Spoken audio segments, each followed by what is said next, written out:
ఉత్తరాఖండ్లోని సొరంగం నుంచి బయటపడిన కార్మికులు ఆసుపత్రిలో చేరారు. నిన్న సొరంగం నుంచి బయటపడిన వారిని ఎయిమ్స్కు తరలించి వైద్యుల పర్యవేక్షణలో ఉంచారు. వైద్య పరీక్షలు చేసి పూర్తి ఆరోగ్యంతో ఉన్నట్లు వైద్యులు ప్రకటించిన తర్వాత కార్మికుల్ని వారి స్వస్థలాలకు పంపనున్నారు. ఆపరేషన్ పూర్తయిన తర్వాత కార్మికులతో ఫోన్లో మాట్లాడిన ప్రధాని మోదీ వారి ధైర్యాన్ని మెచ్చుకున్నారు. బాధిత కార్మికులకు 1,00,000 చొప్పున, సహాయ కార్యక్రమంలో పాల్గొన్న సిబ్బందికి 50,000 చొప్పున ఉత్తరాఖండ్ ప్రభుత్వం పరిహారం ప్రకటించింది. ఉత్తరాఖండ్లోని సొరంగం నుంచి సురక్షితంగా బయటపడిన 41 మంది కార్మికులను రిషికేశ్లోని ఎయిమ్స్కు తరలించారు. కేంద్రం ఎంతో ప్రతిష్టాత్మకంగా చేపట్టిన చార్ధామ్ ప్రాజెక్టులో భాగంగా నిర్మిస్తున్న సిల్కియారా టన్నెల్ ఈ నెల 12న కొండచర్యలు విరిగిపడటంతో కొంత భాగం కూలిపోయింది. దీంతో అక్కడ పనిచేస్తున్న 41 మంది కార్మికులు సొరంగంలో చిక్కుకుపోయారు. 17 రోజుల తర్వాత మంగళవారం సాయంత్రం టన్నెల్ నుంచి బయటపడిన కార్మికులను చినుక్ హెలికాప్టర్లో రిషికేశ్లోని ఎయిమ్స్కు తరలించారు. కార్మికులు ఎవరికీ ఎలాంటి గాయాలు కాలేదని అధికారులు తెలిపారు. 1-2 రోజులు వారిని వైద్యుల పర్యవేక్షణలో ఉంచనున్నారు. పూర్తి ఆరోగ్యంతో ఉన్నారని వైద్యులు తేల్చిన తర్వాత 41 మంది కార్మికులను వారి స్వస్థలాలకు పంపనున్నారు. ఆసుపత్రిలో చేరిన కార్మికులను ఉత్తరాఖండ్ సీఎం పుష్కర్ సింగ్ ధామీ పరామర్శించారు. ఒక్కో కార్మికుడి వద్దకు వెళ్లి వారితో మాట్లాడి ₹1,00,000 పరిహారం చెక్కు అందించారు. ఆసుపత్రి వద్దకు వచ్చిన కార్మికుల కుటుంబ సభ్యులతోనూ మాట్లాడారు. తనకు మంగళవారమే దీపావళి వచ్చిందన్నారు.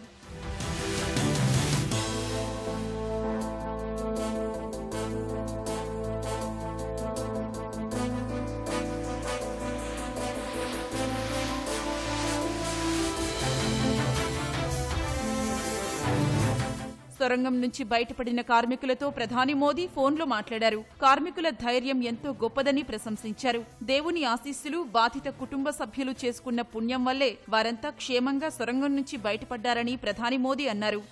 ఈ ఆనంద క్షణాలను మాటల్లో చెప్పలేనన్నారు. इतने संकट के बाद भी निकल पाए और मेरे लिए तो बहुत ही खुशी की बात है। मैं शब्दों में वर्णन भी नहीं कर सकता हूँ, वरना कुछ भी बुरा हो जाता तो शायद मन को इतनी कैसे संभाल पाते कहना कठिन था। ये केदारनाथ बाबा की, बद्रीनाथ भगवान की कृपा रही कि हम सब स्वकुशल आप लोग आए हैं और 16-17 दिन समय कम नहीं होता है। लोगों ने बहुत बड़ी हिम्मत दिखाई और एक दूसरे का हौसला बनाए रखा, ये सबसे बड़ी बात है। क्योंकि ऐसे समय इन्हें रेलवे के डिब्बे में भी साथ साथ चलते हैं तो कभी न कभी तो तू में हो जाती है, लेकिन उसके बावजूद भी आपने सारा धैर्य रखा। मैं लगातार जानकारियां लेते रहता था, मुख्यमंत्री जी से भी लगातार संपर्क में रहता था, मेरे पीएमओ के अफसर वहां आकर के बैठे थे, तो जानकारियां रहती थी, लेकिन चिंता तो कम होती नहीं है। जानकारियों से तो समाधान तो होता नहीं है। जितने भी हमारे श्रमिक साथी निकल करके आए हैं सबको और उनके परिवार का पुण्य भी काम आया है। मैं कह रहा हूँ कि सर हम लोग आज का दिन लेके सर 18 दिन तक टनल में हम लोग सब फंसा था सर, लेकिन हम लोग को एक दिन भी कुछ ऐसा एहसास नहीं हुआ कि हम लोग को कुछ ऐसी कमजोरी हो रही है या कुछ ऐसा घबराहट हो रहा है।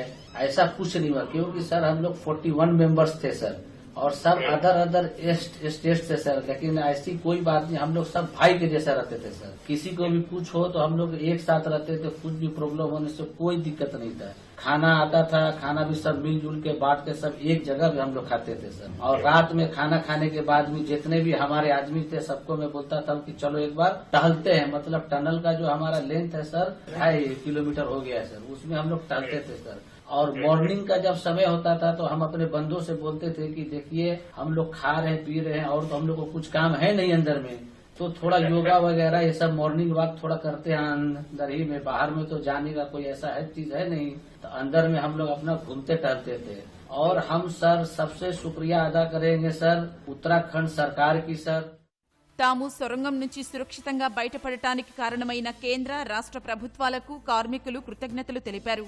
సొరంగం కూలిన తొలి 10-15 గంటలు మాత్రమే కొంత భయం వేసిందన్న కార్మికులు సహాయక చర్యలు మొదలైన తర్వాత సురక్షితంగా బయటపడతామనే ధైర్యం వచ్చిందన్నారు. 6 అంగుళాల గొట్టం ద్వారా అన్నం, పప్పు, డ్రై ఫ్రూట్స్ వంటివి అందించినట్లు చెప్పారు. తాము చిక్కుకుపోయిన చోట ఓ మైక్ ను అమర్చడం వల్ల తమ కుటుంబ సభ్యులతోనూ మాట్లాడగలిగామని, చివరికి సురక్షితంగా బయటపడటం చాలా ఆనందంగా ఉందని కార్మికులు తెలిపారు.